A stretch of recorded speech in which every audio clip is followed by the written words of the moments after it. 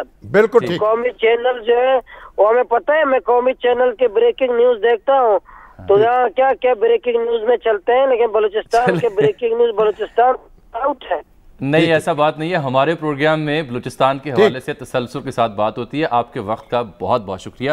Minister پی N D ہیں جی, planning and development کے ظہور بلیدی صاحب, وہ پہلے وفد کا حصہ تھے, انہوں نے ان سے بات چیت کی تھی. اب اطلاع یہ کہ غالباً کل بھی حکومتی کو وفد جائے گا مولانا سے بات چیت کرنے کے لیے, تو ایک بریک پہلے لے لیتے ہیں. جو بھی ہے بات تو سننی چاہیے نا, پھر حکومت کی بات, اور یہ مطالبات جائز معلوم ہوتے ہیں. ٹھیک, ایک بریک لے لیتے ہیں, بریک کے بعد پھر حکومتی یہاں کیا کہتے ہیں وزیر اس کے اوپر, ان سے بات کریں گے. ویلکم بیک ناظرین. شاہم صاحب, ہم نے گوادر میں جو سراپا احتجاج شہری ہیں, خواتین بچوں کے سمیت مولانا ہدایت الرحمان کی قیادت میں, ان سے تفصیل سے بات کی ہے. بریک سے پہلے ان کے مطالبات آپ تک پہنچائے ہیں. اب دیکھنا یہ ہوگا کہ حکومت بلوچستان ان سے کیسے نمٹتی ہے, کیونکہ کوئٹہ میں بھی لوگ احتجاج کر رہے ہیں ٹینکر مافیا کا تنگ آ کر, اور گوادر میں بھی. حل کیا ہونا چاہیے, کیسے امپاور کیا؟ ڈاکٹر بھی احتجاج کر رہے ہیں, ڈاکٹرز بھی احتجاج, ینگ ڈاکٹرز, ان کو بھی, یعنی ہمارے یہاں عجب رسم چلی ہے کہ کہ ڈاکٹر جو ہیں وہ بھی ہڑتال پہ جاتے ہیں، حالانکہ انہیں نہیں جانا چاہیے اور احتجاج کرتے ہیں، انہیں ہڑتال پہ نہیں جانا چاہیے، احتجاج کریں لیکن ہڑتال نہ ان کریں. کا کام تو مسیحا ہی ہے اور مسیحا چھٹی پہ نہیں جاتا. بس. اچھا ظہور بلیدی صاحب ہمارے ساتھ ٹیلی فون لائن پر ناظرین موجود ہیں، منسٹر ہیں PND کے بلوچستان میں، سینئر وزیر ہیں. بلیدی صاحب بہت شکریہ آپ کے وقت کا. مولانا کی گفتگو آپ نے دیکھی سنی، ان کے مطالبات آپ پہلے سے ہی جانتے ہیں. آپ نے اب تک کیا کیا ان کے مطالبات پر عمل کرنے کے لیے، ماننے کے لیے یا انہیں منانے کے لیے؟ سب سے پہلے تو میں آپ کا اور شامی صاحب کا جو ہے شکر گزار ہوں کہ انہوں نے مجھے اپنے پروگرام میں لیا ہے. بہت مہربانی جناب. مولانا صاحب نے جب دھرنا دیا تھا اس وقت انہوں نے اعلان کیا تو حکومت نے اپنی ٹیم بنائی جو نوٹیبل پر مشتمل تھی. وہ مولانا صاحب کی خدمت میں حاضر ہوئے اور ان کو کہا کہ آپ کے جو مطالبات ہیں عوامی ہیں، جائز ہیں اور حکومت ان کو ایکسیپٹ کرتی ہے اور اس پہ جو ہے مزید ہم کام کریں گے. لیکن مولانا صاحب اور ہماری جو لوکل کمیٹی ہے ان کے درمیان بات نہیں بنی. تو پھر میں اور 2 عذرا اور ہم گئے گوادر.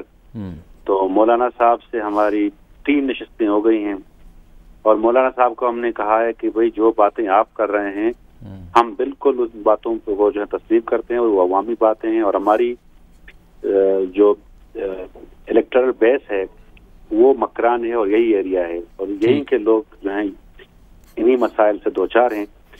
ہم دونوں کا طریقہ کار مختلف ہو سکتا ہے، آپ کا اپنا طریقہ ہے اور ہم جو ہیں اس کو پالیسی لیول پہ جو ہم حل کرنا چاہتے ہیں. تو اس پر ہم مل بیٹھ کے کوئی ترکیب بنا لیتے ہیں کس طرح اس کو حل کریں. لیکن مولانا صاحب بضد ہے کہ وہ امپلیمنٹ ہوں اور پھر جا کے بات کریں گے. تو اس میں ہم نے باقاعدہ جو ان کی ٹریولنگ کا ایشو تھا اور چیک پوسٹوں کا معاملہ تھے اور بارڈر ٹریڈ کا ایشو تھا، یعنی بارڈر کے یہ سرحدی علاقے میں تجارت کا معاملہ ہے، جو ماہی گیروں کا معاملہ ہے، وہ تو بہرحال فوری توجہ کے مستحق ہیں سارے معاملات. تو دیکھیں آپ درست فرما رہے ہیں، وہ بالکل جو ہے پہلے حل ہونے چاہیے تھے لیکن بدقسمتی سے جو ہونا چاہیے تھا وہ نہیں ہوا. کوشش جاری تھی. اب آپ اچھا دیکھیے صاحب یہ چیک پوسٹوں والا معاملہ بھی جو تازہ اطلاعات ہیں کافی حد تک تو ہٹا جانے کا اعلان ہو چکا ہے سرکاری سطح پر. دیکھیں مولانا صاحب نے جو تقاریر کی ہیں وہاں پہ دھرنے میں آپ ریکارڈ چیک کریں، مولانا صاحب نے خود اعتراف کیا ہے کہ اس پر کافی جو ہے پیش رفت ہوا ہے. تقریباً کوئی 5 سے 6 ٹرالرز ہم نے پکڑ لیے ہیں، سے نیوی، سول انتظامیہ، فشریز ڈپارٹمنٹ اور جو پہلے ٹرالنگ ہوتی تھی اب اس میں بہت فرق آ چکا ہے. نہیں تو اب کس مرحلے میں ہے آپ سے ان کے مذاکرات؟ کہہ رہے ہیں کل جا رہے ہیں یہ گوادر. کل آپ جا رہے ہیں گوادر؟ بولے صاحب کیا آپ ہمیں سن پا رہے ہیں؟ کے توسط سے جو ہے ان سے بات چیت جاری ہے. تو آپ نے مولانا صاحب سے گزارش کی ہے، دیکھیں ہر معاملے کا حل جو ہے گفت و شنید ہے، مذاکرات ہیں. آپ آئیں ٹرم پہ بیٹھیں، ہم جو ہیں آپ کے ساتھ بات کرتے ہیں، آپ کو جو خدشات ہیں وہ مزید دور کرتے ہیں اور ہم نے جو پروگریس دکھائی ہے، جو چیزیں ہم نے کی ہیں تو اس میں ہم آپ کو جو ہے ایک بریفنگ دیتے ہیں کہ جی یہ چیزیں آپ کے مطالبات میں شامل تھیں اور یہ ہم نے جو ہے ان کو عملی جامہ پہنایا. آپ لوگوں کو بھی بتا دیں نا، میڈیا کو بھی بریفنگ دیں تاکہ معلوم ہو کیا چیزیں مانی جا چکی ہیں، کیا مانی جانے والی ہیں، کس طرح معاملہ آگے چل رہا ہے.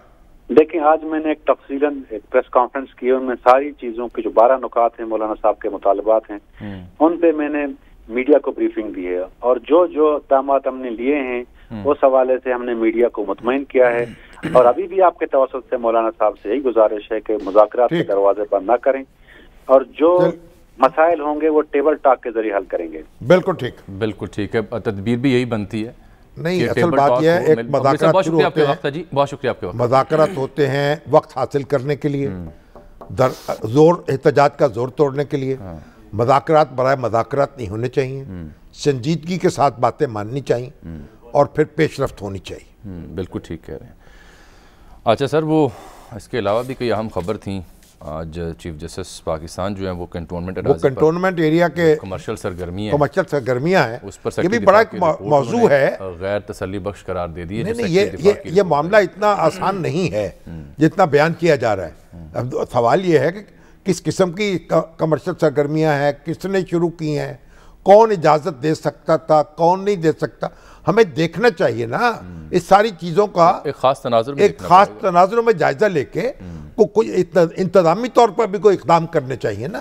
تو اس کے تفصیل سے بات کل کریں گے کچھ. کل کر لیتے ہیں بالکل. اور آج بلاول بھی گئے تھے پشاور, بڑے ان کا جلسہ بھی اچھا بڑا جلسہ ہوا ہے. نواز شریف صاحب کا نام بغیر بھی بات کی انہوں نے, اور پھر پیپلز پارٹی کے بلاول لگے ہوئے ہیں. اور پھر جو مذاکرات ہو رہے ہیں اس پر بڑی تنقید کی ہے کہ یہ جو لوگ سنگین جرائم میں ملوث ہیں وہ تو دیکھیں نا, عدالتوں کے ذریعے سزا دی جائے تو پھر ان سے بات. تو بھائی بات جو این آر او لے کے آئی تھی محترمہ بینظیر بھٹو, وہ کیا تھا, اس سے کتنے لوگ رہا ہو گئے, سینکڑوں ہزاروں کی تعداد, مستفید کتنے ہوئے تھے اس سے, ان کے جتنے سنگین مقدمات تھے ان پہ. تو یہ معاملات اتنے یعنی یک طرفہ طور پہ نہیں سوچنا چاہیے. اصل میں آج ایک آپ کہیں گئے ہوئے تھے, وہ میں گیا تو آج یہ جو ادبی ایک میوزیم جو ہے نا اس کا افتتاح ہوا مجلس ترقی ادب کے دفتر میں, ماشاءاللہ, جو مال روڈ کے قریب ہے. جی. اور اس میں جناب عثمان بزدار صاحب جو نا انہوں نے اس کا افتتاح کیا. عثمان بزدار صاحب کو ادبی معاملات میں خاص. ہاں جی, اور وہ جو ہمارے, اور ایک چائے خانہ بھی وہاں بنایا گیا لارنس روڈ پر پی سی کے ساتھ, لارنس روڈ اور مال روڈ کے سنگم پر. اور یہ جناب ہمارے جو منصور آفاق ہیں جو مجلس ترقی ادب کے اب ناظم بن چکے ہیں, خاصی سرگرم ہیں, انہوں نے کافی سرگرمی دکھائی ہے. ایک عظیم الشان عمارت بھی بنا رہے ہیں. پر میوزیم جو ہے نا وہ بہت دیکھنے کی چیز ہے. اس میں اصل تحریریں رکھی گئی ہیں, کرسیاں رکھی گئی ہیں, علامہ اقبال کا ایک وہ رکھا ہوا ہے, کیا کہیں گے, کٹورا سا, اور جو ان کے استعمال میں تھا. اور پھر ایک کرسی ہے جس پہ احمد ندیم قاسمی صاحب 30 برس تک بیٹھتے رہے اس دفتر میں. پھر لوگوں کے اپنی تحریر میں اصلی ادیبوں کے ہمیں اصل تحریریں وہاں وضع کی گئی ہیں. پھر یہ دیکھنے سے تعلق, تو بڑا ایک میں سمجھتا ہوں کام بھی اچھا ہے, ویسے ایک اچھا کام ہوا ہے. جو بڑے بڑے لیجنڈز تھے, رائٹرز تھے, اگر ان کے ہم نے اصلی تحریریں پرزرو کی ہیں, دکھا رہے ہیں, تو یہ واقعی ادبی. تو ہمارے جو رجا جہانگیر صاحب ہے سیکٹری ثقافت کے, اور ان کو انہوں نے ایوارڈ بھی دیا, اور پھر حسان خاور صاحب بھی وہاں موجود تھے. لیکن عثمان بزدار صاحب کی یہ جو ثقافتی ایکٹیویٹی ہے اس نے کافی, اور کاستر صاحب جو ثقافت کے وزیر ہیں, میں ان کو بھی ایک انہوں نے پچھلے دنوں مجھ سے تھوڑا ناراض ہو گئے تھے, لیکن اب اچھا کام کر رہے ہیں. تمہارا ایک اچھا وہ انیشیٹو ہے, بڑی طبیعت خوش ہوئی. آجا سر, میری ٹیم مجھ سے ناراض ہو جائے گی. ایک بریک ناظرین. اس کے ساتھ ہی آج کے پروگرام کا وقت یہاں ختم ہو جاتا ہے. آپ سے ملاقات ہوگی کل, تب تک کے لیے اجازت دیجیے گا. اللہ حافظ.